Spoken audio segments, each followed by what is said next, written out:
علیہ السلام کی وفات کے تقریباً 1000 سال بعد نوح علیہ السلام تشریف لائے۔ آدم علیہ السلام کے بعد کی نسلیں بہت نیک تھیں، پر تقریباً 1000 سال بعد شیطان نے ان لوگوں کو بہکایا کہ کچھ نیک اور بزرگ لوگوں کو یاد رکھنے کے لیے ان کے بت بنا لو، تو لوگوں نے کچھ بزرگوں کو عزت دینے کے لیے ان کے بت بنا لیے۔ اس وقت تو بتوں کی پوجا نہیں ہوئی، پر کچھ نسلوں بعد کے لوگ آہستہ آہستہ ان بتوں کو پوجنے لگ گئے۔ کفر اور شرک عام ہو گیا اور ایک اللہ کی عبادت بند ہو گئی۔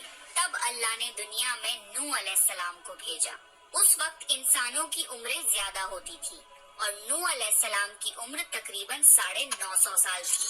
نوح علیہ السلام نے لوگوں کو اللہ کی طرف دعوت دی۔ سورہ نوح میں اللہ فرماتا ہے، یقیناً ہم نے نوح کو ان کی قوم کی طرف بھیجا کہ اپنی قوم کو ڈراؤ اور خبردار کر دو، اس سے پہلے کہ ان کے پاس دردناک عذاب آئے۔ نوح علیہ السلام نے اپنی قوم سے فرمایا، اے میری قوم، میں تمہیں صاف صاف ڈرانے والا ہوں، تو تم اللہ کی عبادت کرو اور اس سے ڈرا کرو اور میرا کہنا مانو، تو وہ تمہارے گناہ بخش دے گا۔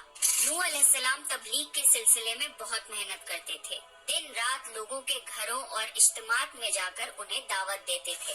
نوح علیہ السلام لوگوں کو پرائیویٹلی اور پبلکلی سمجھاتے، یہاں تک کہ انہیں یہ کرتے کرتے 950 سال گزر گئے، پر صرف چند لوگوں کے سوا کوئی ایمان نہیں لایا۔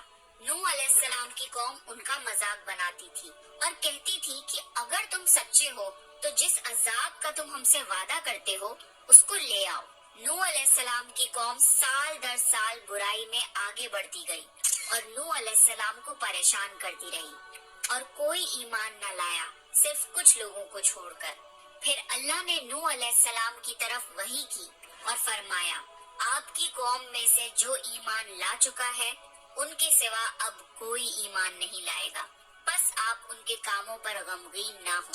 پھر جب اللہ نے وحی کر دی اور انہیں بتا دیا کہ اب کوئی ایمان نہیں لائے گا تو وہ نا امید ہو گئے اور اپنی قوم کے لیے بد دعا کی کہ اے میرے پروردگار، تو کسی منکر کو روح زمین میں زندہ نہ چھوڑ اور مومن مرد اور عورتوں کو بخش دے۔ نوح علیہ السلام نے جب اللہ کو پکارا تو اللہ نے نوح علیہ السلام کو ایک بڑی کشتی بنانے کی وحی کی، لیکن نوح علیہ السلام نہیں جانتے تھے کہ وہ اتنی بڑی کشتی کیسے بنائیں، تو اللہ نے جبریل علیہ السلام کو ان کی مدد کے لیے بھیجا۔ نوح علیہ السلام ایک پہاڑ پہ رہتے تھے، ان کے آس پاس درخت نہیں تھے، نہ ہی پانی تھا۔ انہوں نے بہت سے درخت اگائے، پھر ان کو کاٹا اور پہاڑ پر بیٹھ کے کشتی تیار کرتے رہے۔ لوگ جب نوح علیہ السلام کو کشتی بناتے ہوئے دیکھتے تو ان کا بہت مذاق بناتے اور کہتے، یہ کیسا مجنون ہے جو پہاڑ پہ کشتی بنا رہا ہے۔ دھیرے دھیرے بہت محنت کے بعد ایک بہت بڑی کشتی تیار ہو گئی۔ ایک جگہ آتا ہے کہ نوح علیہ السلام نے یہ کشتی 100 سال میں تیار کی۔ اس کشتی کی لمبائی 300 گز، اونچائی 30 گز اور چوڑائی 50 گز تھی۔ ایک اندازے کے مطابق اس کشتی کی لمبائی 1 کلومیٹر سے زیادہ تھی اور گہرائی 30 ہاتھ تھی۔ یہ کشتی عام کشتیوں کی طرح اوپر سے کھلی ہوئی نہیں تھی، بلکہ اس کو جیسے نیچے سے بند کیا گیا تھا ویسے ہی اوپر سے بھی بند کیا گیا تھا، تاکہ اوپر سے جو بارش برسے وہ انہیں نقصان نہ دے۔ اس کشتی کے 3 فلورز تھے اور ہر فلور میں ایک دروازہ تھا۔ اللہ نے نوح علیہ السلام کو حکم دیا کہ مومنوں کو اور اپنے گھر والوں کو اور زمین پر بسنے والے تمام جانوروں کا جوڑا جوڑا اس کشتی میں سوار کر لو۔ پھر اللہ نے آسمان اور زمین میں سے پانی کھول دیا اور سیلاب آ گیا۔ اس سیلاب نے دنیا میں رہنے والے انسان اور جانور سب کو غرق کر دیا۔ طوفان کا پانی پہاڑوں سے بھی اوپر ہو گیا اور صرف نوح علیہ السلام کی کشتی اس طوفان میں باقی رہی۔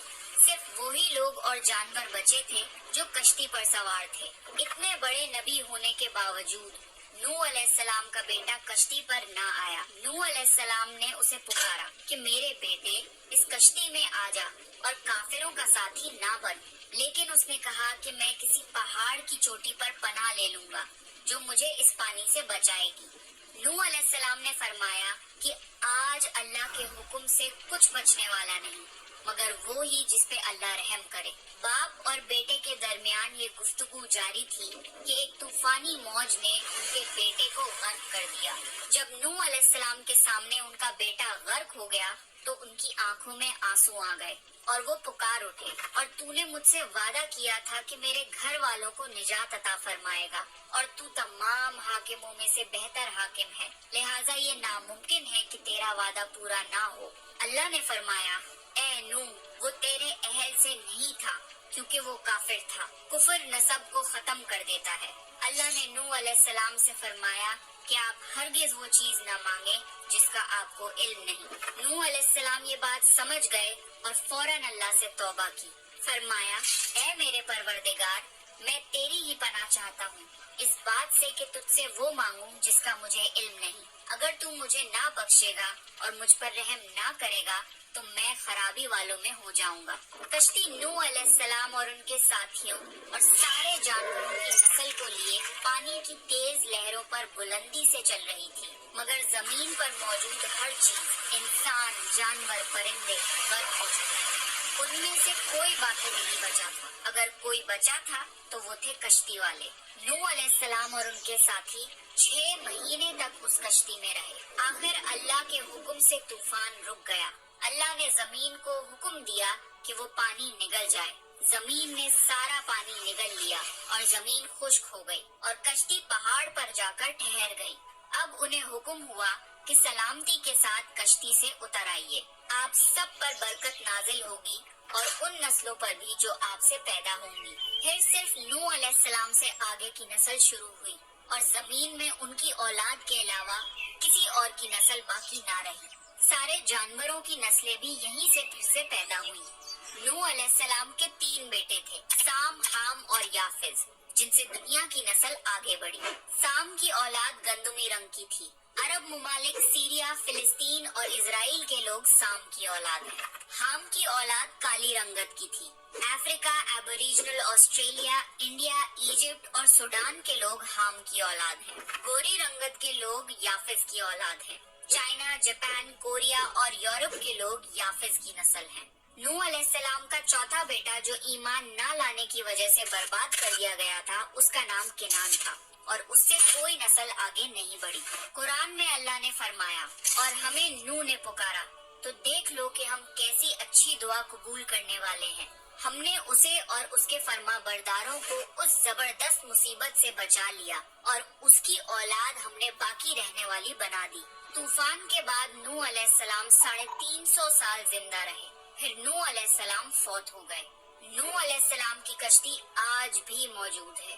ریسرچرز نے ترکی میں اس کشتی کو ڈھونڈ لیا ہے۔ قرآن میں اللہ نے فرمایا، اور بے شک ہم نے اس واقعے کو نشانی بنا کے باقی رکھا، بس ہے کوئی نصیحت حاصل کرنے والا؟